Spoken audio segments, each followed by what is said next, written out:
برادران ملت اسلامیہ، السلام علیکم ورحمۃ اللہ وبرکاتہ۔ آئیے ناظرین محترم، برکت رمضان کا 14واں سبق لے کر کے آپ حضرات کے دیار میں حاضر آئے۔ اس سے قبل آپ حضرات سے گزارش ہے کہ ہماری ویڈیو کو لائک کریں، شیئر کریں، کمنٹس کریں۔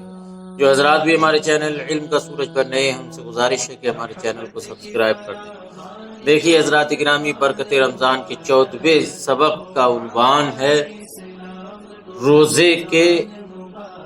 روزے میں علاج کے نئے مسائل، یعنی حالت روزہ میں علاج کے نئے مسائل، لہٰذا انہی پر گفتگو کرنا ہے۔ سب سے پہلے یہ سمجھ لیجئے، اللہ تبارک و تعالیٰ نے ماہ رمضان کے روزے فرض کیے ہیں، اس کے ساتھ ساتھ ہمیں سہولتیں بھی عطا فرمائی ہیں، اس میں آسانیاں بھی عطا فرمائی ہیں۔ لہٰذا اگر کوئی شخص بیمار ہے اور بیماری کے باعث روزہ رکھنے میں کمزور ہو جائے گا یا پھر ہلاکت میں پڑ جائے گا، ایسی حالت میں رخصت ہے اس کے لیے۔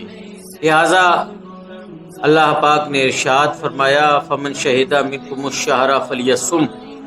تم میں سے جو رمضان کا مہینہ پائے تو اسے چاہیے کہ وہ روزہ رکھے۔ فمن کان منکم مریضا وعلی سفر فعدۃ من ایام اخر، بس تم میں سے اگر کوئی مریض ہو تو اسے چاہیے وہ دوسرے دنوں میں ان روزوں کی قضا کر لے، یعنی اگر روزہ نہیں رکھ پاتا ہے رمضان کے مہینے میں تو اس کی دوسرے دنوں میں قضا کر لے۔ اب حضرات گرامی، کچھ لوگ ایسے ہیں جو جاڑوں میں تو روزہ رکھ سکتے ہیں لیکن گرمی میں روزہ نہیں رکھ سکتے، لہذا اگر گرمی میں رکھیں گے تو بیمار ہو جائیں گے یا ہلاک ہونے کا ڈر ہے، موت آنے کا ڈر ہے، لہذا اس وجہ سے گرمی میں روزہ نہ رکھیں بلکہ وہ روزے کی قضا جاڑوں میں کر لیں۔ اس کے علاوہ اگر کوئی شخص بیمار ہے لہذا یا پھر اس کا مسئلہ یوں ہے کہ پے در پہ لگاتار روزے نہیں رکھ پاتا ہے، 1 یا 2 روزے تو رکھ لیتا ہے لیکن اس کے بعد میں اگر وہ زیادہ رکھتا ہے تو پھر بیمار ہونے کا خدشہ رہتا ہے، اس حالت میں بھی چاہیے کہ وہ جتنے روزے ملے وقت پر وہ رکھ لے، اور اس کے بعد میں آنے والے وقت میں عید کے بعد یا پھر جاڑوں میں یا جیسے چاہے 1-1 2-2 کر کے ان کی قضا کر لے، لہذا اس کے روزوں کی قضا پوری ہو جائے گی۔ لیکن حضرات گرامی، یہ کر وہی سکتا ہے کہ جس کو عذر شرعی لاحق ہو، یعنی ایسا بیمار ہو یا ایسا خدشہ ہو کہ روزہ رکھے گا تو بیمار پڑ جائے گا، مزید بیمار پڑنے کی امکانات ہیں، یا پھر اس کے علاوہ اس کو اپنی جان کا بھی خطرہ ہے۔ ایسی حالت میں وہ چاہے تو گرمیوں کے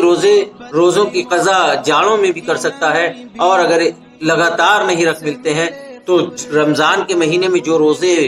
مناسب سمجھے، جو رکھ سکتا ہے وہ رکھے، باقی اس کے علاوہ رکھ لے۔ حضرات گرامی، اب نئے مسائل علاج کے، لہذا جہاں تک سوال ہے رمضان المبارک میں روزے کی حالت میں دوا استعمال کرنے کا، تو حضرات گرامی اگر منہ کے ذریعے سے کوئی بھی دوا حلق کے ذریعے سے جوف معدہ میں جاتی ہے، لہذا اس سے روزہ ٹوٹ جائے گا۔ لیکن اگر کوئی دوا انجیکشن کے ذریعے، انسولین کے ذریعے، اگر کوئی دوا رگوں کے ذریعے وہ لے جاتا ہے، انجیکشن لگواتا ہے، لہذا اس حالت میں روزہ نہیں جائے گا، اس لیے کہ روزہ ٹوٹنے کے لیے یہ ضروری ہے کہ دوا جو ہے وہ جوف معدہ میں جائے، یعنی اپنے مخرج کے ذریعے سے جائے، جو دوا کا راستہ ہے لہذا اس کے ذریعے سے جائے، اس حالت میں روزہ ٹوٹ جایا کرتا ہے۔ اور انجیکشن لگوایا جاتا ہے تو اس میں جو سوراخ ہوتے ہیں وہ رگوں کے ذریعے یا گوشت کے ذریعے انجیکشن لگایا جائے، وہ سوراخ مصنوعی مسام ہوتے ہیں، لہذا ان سے روزے پر کوئی اثر نہیں پڑے گا، اس لیے حالت روزہ میں انجیکشن لگوایا جا سکتا ہے، لیکن کمزوری کو دور کرنے کے لیے یا خشکی کو دور کرنے کے لیے نہیں، بلکہ اگر کسی انسان کو کوئی بیماری ہے یا کوئی لگواتا ہے کسی ایسی بیماری کے باعث کہ جسے بار بار لگوانا پڑتا ہے، کسی طبیب یا ڈاکٹر نے اسے یہ بول دیا ہے کہ فلاں وقت پر انجیکشن لگنا ہے یا اتنے دن بعد لگنا ہے، لہٰذا ایسے شخص کو انجیکشن وغیرہ لگوا سکتا ہے، یا بیماری وقتی طور پر بیماری آ گئی لہٰذا اس حالت میں بھی انجیکشن لگوا سکتا ہے، لیکن اس خوشی میں